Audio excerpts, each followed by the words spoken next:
Good evening. You're watching the news from the Sultanate of Oman television. First, the headlines.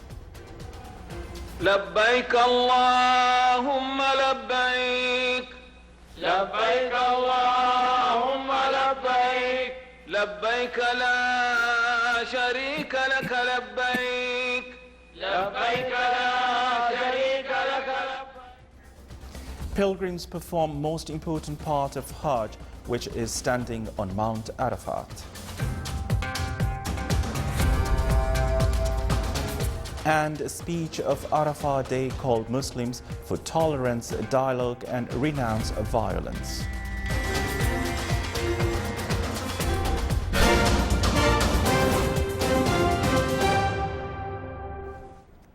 Those were the headlines, and now the news in detail. Pilgrims performed today the most important part for Hajj, which is standing on Mount Arafat Hill.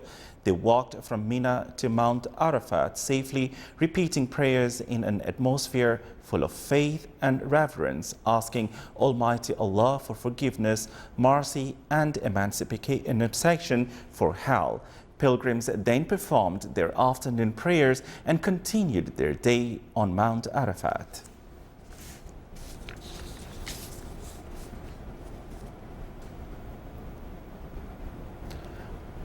Sheikh Abdurrahman, Imam and preacher of Masjid al-Haram, delivered the sermon of Arafat Day at Namira Mosque, during which he called all Muslims to consolidate in worshipping the Almighty Allah and to devote their prayers to Him. He also called for tolerance, dialogue and renounce of violence. At the sunset, pilgrims walked to Muzdalifah, where they prayed Maghrib and Isha prayers, spending the night there to collect Jamarat. They would throw the Aqaba rock after the sunrise of the first day of Eid al-Adha tomorrow Monday. Muslims were all looking today to the process of replacing the Kaaba cloth, as it was annual norm done on Arafat Day, 9th of Dhul Hijjah each year. The 14-meter high cloth is made from silk in Mecca and consists of 16 pieces decorated with Islamic embroidery with gold and silver threads. The cloth comprises 5 parts. Each one of it covers corners of Kaaba, and the 5th piece is set on its door.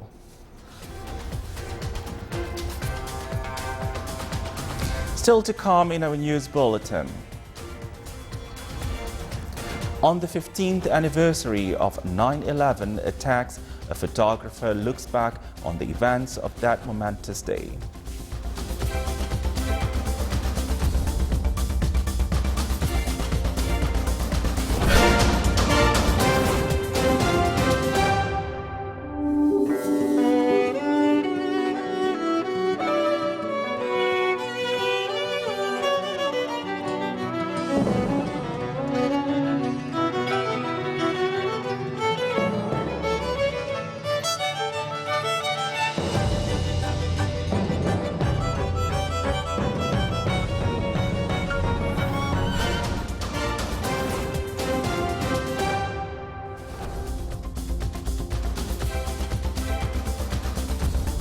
Welcome back to the news from the Sultanate of Oman television.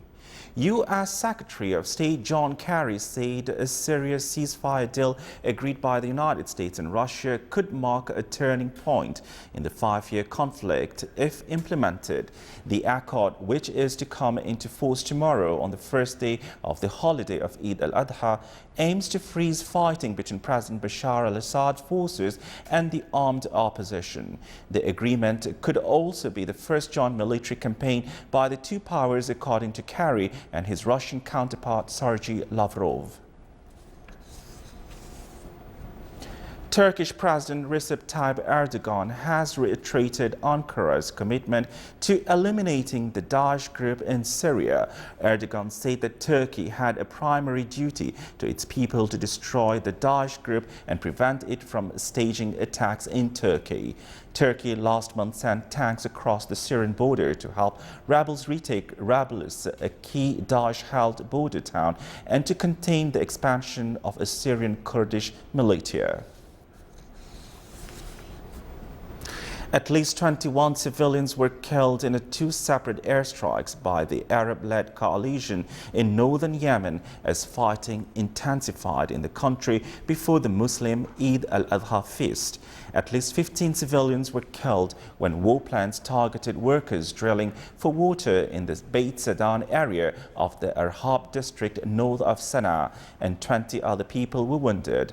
A security official said that 10 soldiers were killed today in a suicide bombing in part of southern Yemen.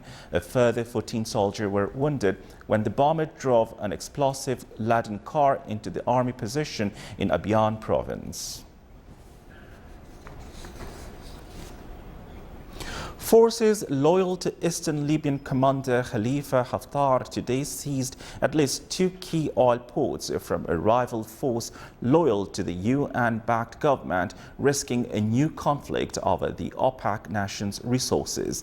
A spokesman for Haftar's self-restyled Libyan National Army said that the army fighters seized control of Cedar, Ras Lanouf and Brega, but still faced resistance at the port of Zultina and around the nearby town of Ajbadiya. President Barack Obama is joining the nation in remembering the nearly 3,000 people who died in September 11th attacks 15 years ago. Obama is observing a somber anniversary with a moment of silence in the White House residence at 8:46 a.m. That's when the first of 4 hijacked airplanes slammed into the North Tower of New York City World Trade Center on September 11, 2001. Afterwards, Obama will address a Pentagon memorial service. Nearly 3,000 people were killed in New York, Pennsylvania, and the Pentagon when terrorists crashed the airplanes in those locations. Former AFP photographer Stan Honda took some of the most well-known images of the September 11 attack, some of which are now in the 9/11 Museum and were also featured in the newsroom. Here is a report. My name is Stan Honda. I'm a former AFP photographer, and I was here on 9/11 photographing the Trade Center attack. Well, that morning I got a phone call from one of the other AFP photo stringers he watches the early morning news, and he said there's a plane that crashed in the World Trade Center. I live near the number 6 subway train, and I think I was on the last train that was running that ended up at the City Hall Brooklyn Bridge stop. We're on Fulton, right near Broadway, and I think I was around this area photographing the people running from the Trade Center site, and also the first tower as it was collapsing. You could see this cloud of dust and debris and smoke coming between the buildings through the streets and toward where I was standing. So that was pretty frightening. I think this was the area where I had come out of the building after the first tower had collapsed, and the whole area was covered with this white and gray dust. So it really looked like it had snowed. The sidewalks, people were covered, the vehicles, cars, and everything were just covered with this dust. The picture of the woman, of Marcy Borders, I took into she actually came into the lobby of the building that I went into after the first tower had collapsed. I think it was maybe after the collapse of the second tower that I photographed the man with the briefcase, which turned out to be Ed Fine. As a news photographer, myself and colleagues, we're used to big building fires and disasters like airplane crashes, but this seemed like something that was way beyond what any of us had ever seen. It's really an honor, I think, to have the photographs in the museum there. The 2 pictures, the one of Marcy and Ed, got a pretty huge amount of media attention. I was pretty surprised, and I think after a while I realized that they're pictures of people, and I think that a lot of people could identify with these 2 individuals, the struggle that they were going through, I think, to make it through the day. And I think that's probably maybe one of the reasons that the pictures themselves became fairly well known and well used.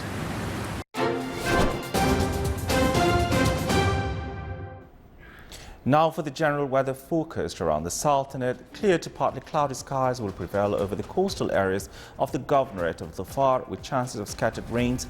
Rest of the Sultanate will have clear skies with cloud accumulation and scattered rainfall over the Hajar Mountains. Low clouds and fog late at night and early morning are expected over most of the coastal areas. Winds will be easterly to northeasterly light to moderate over the coast of Sea of Oman, while on the coastal areas of the Arabian Sea, it will be southwesterly moderate to active. Seas will be rough along the coast of the Arabian Sea with a maximum wave height of 3.5 meters and moderate along the rest of the coast with a maximum wave height of 2 meters. This is the Sultanate of Oman television. Before we end tonight's bulletin, here are the main points once again. Pilgrims perform most important part of Hajj. لبيك اللهم لبيك لبيك لا شريك لك لبيك لبيك لا شريك لك. Pilgrims perform most important part of Hajj, which is standing on Mount Arafat.